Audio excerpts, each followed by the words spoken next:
नमस्कार, स्वागत है बिहार समाचार में। आइए देखते हैं बिहार की 10 फटाफट बड़ी खबरों को। बिहार में प्रचंड गर्मी में बिजली खपत कई गुना बढ़ी। आपूर्ति के लिए सरकार का भी छूट रहा पसीना। बिहार में इस समय गर्मी की वजह से काफी ज्यादा दिक्कत का सामना करना पड़ रहा है। इसी बीच राज्य में बिजली की खपत को रिकॉर्ड स्तर पर पहुंच गई है। अगर पिछले साल अप्रैल की तुलना इस बार से करें तो आंकड़े देखकर आप हैरान रह जाएंगे। इस बार पिछली बार की तुलना 500 मेगावाट अधिक बिजली की खपत हुई है। इसके अलावा गर्मी की वजह से पीक आवर भी बढ़ गया है। लोगों ने शिकायत की है कि पहले उनका एसी पूरा दिन नॉर्मल मीटर में प्रति घंटे 1.5 यूनिट की खपत करता था। अब ये खपत 2 से 2.5 यूनिट प्रति घंटे हो गई है। इसी वजह से अब राज्य सरकार 500 से 700 मेगावाट अलग से खरीदी करनी पड़ रही है। पीएम मोदी और अमित शाह के बार बार बिहार आने पर तेजस्वी ने कसा तंज, बोले डर गई है भाजपा। केंद्रीय गृह मंत्री अमित शाह सोमवार को बिहार के बेगूसराय और मधुबनी के झांझरपुर में चुनावी जनसभा को संबोधित किए। प्रधानमंत्री नरेंद्र मोदी 1 महीने में 4 बार बिहार में चुनावी रैलियां कर चुके हैं। उनकी 5वीं रैली अगले 2 मई को संभावित है। नेता प्रतिपक्ष तेजस्वी यादव ने अमित शाह और प्रधानमंत्री नरेंद्र मोदी के बिहार दौरे पर तंज कसा है। उन्होंने कहा है कि 2 चरणों में हुए मतदान के बाद चुनाव परिणाम से भाजपा डर गई है, इसलिए पार्टी के बड़े नेता बिहार में बार बार चक्कर लगा रहे हैं, लेकिन इससे उन्हें कोई फायदा नहीं होगा।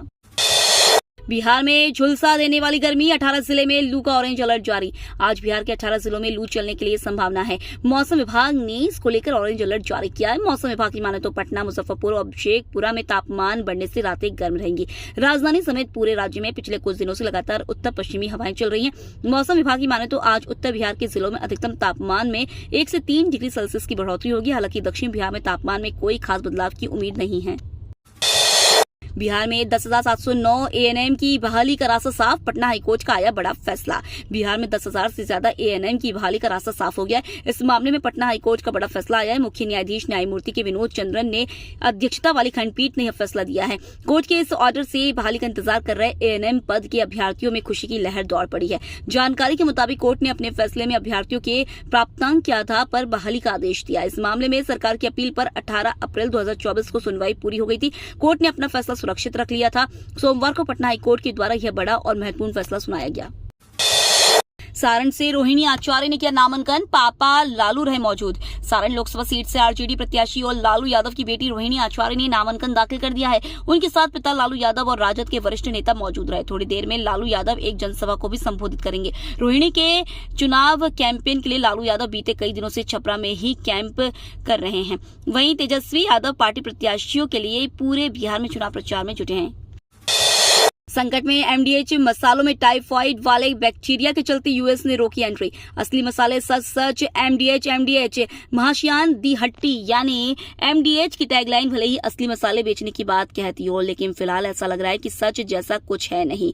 हाल ही में सिंगापुर और हांगकांग ने भारतीय ब्रांड एवरेस्ट और एमडीएच पर मसालों में कीटनाशक होने के चलते कार्रवाई की थी और अब ऐसा लगता है कि मसाला संकट बढ़ता जा रहा है। अब यूनाइटेड स्टेट्स द्वारा भी एमडीएच मसालों पर कार्रवाई का मामला सामने आया है। आरआरबी ग्रुप डी ने फीस रिफंड आवेदन आमंत्रित किया। RRB group D fees refund अपने अकाउंट डिटेल्स को यहां अपडेट करें। रेलवे भर्ती board RRB group D fees refund ने सीएन नंबर RRC 01/2019 के तहत लेवल 1 पदों के लिए 17 अगस्त 2022 से 11 अक्टूबर 2022 तक आयोजित सीजीपीटी में भाग लेने वाले उम्मीदवारों को परीक्षा शुल्क वापस करना शुरू कर दिया है। बहुत समय पहले जब लोग अपना पैसा वापस पाने के लिए ऑनलाइन आवेदन कर रहे थे तो किसी ने उनके बैंक खाते की जानकारी ले ली, लेकिन तब से 4 साल हो गए हैं और उनके बैंक खातों में बहुत सी चीजें बदल गई होंगी, जिसके लिए आरआरबी ने आवेदकों को पुनः आवेदन के लिए आमंत्रित किया है। बिहार में 9 सीटों पर लड़ेगी एआईएमआईएम। लिस्ट में मुजफ्फरपुर, जहानाबाद समेत ये बड़े नाम। लोकसभा चुनाव 2024 के तीसरे चरण में चुनाव की तैयारियां जारी हैं। इस चुनाव में कुल 40 लोकसभा सीटों वाले राज्य बिहार का अहम रोल होने वाला है। ऐसे में असुद्दीन ओवैसी की पार्टी एआईएमआईएम भी बिहार में किस्मत आजमा रही है। अब पार्टी के बिहार इकाई के प्रमुख अख्तरुल इमान की मौजूदगी में प्रदेश सचिव आफ्ताब अहमद ने सीटों के नाम का ऐलान किया। उन्होंने बताया है कि एआईएमआईएम बिहार की कुल 9 सीटों पर चुनाव लड़ने वाली है, जिसमें शिवहर, गोपालगंज, पाटलिपुत्र, महाराजगंज, मुजफ्फरपुर, मधुबनी, जहानाबाद, काराकाट, वाल्मीकि नगर या मोतिहारी में मजबूती के साथ चुनाव लड़ेगी। बिहार में अमित शाह के हेलीकॉप्टर का बैलेंस बिगड़ा। उड़ान भरने के तुरंत बाद 2 फीट नीचे आया। केंद्रीय गृह मंत्री अमित शाह का हेलीकॉप्टर सोमवार को बेगूसराय के जीडी कॉलेज से उड़ान भरते समय तेज हवा के दबाव में लहरा गया। हेलीकॉप्टर को पश्चिम दिशा की ओर उड़ान भरकर पटना जाना था, लेकिन हेलीकॉप्टर जैसे ही ऊपर उठा पश्चिम के बदले पूर्व दिशा की ओर जाकर लड़खड़ा गया।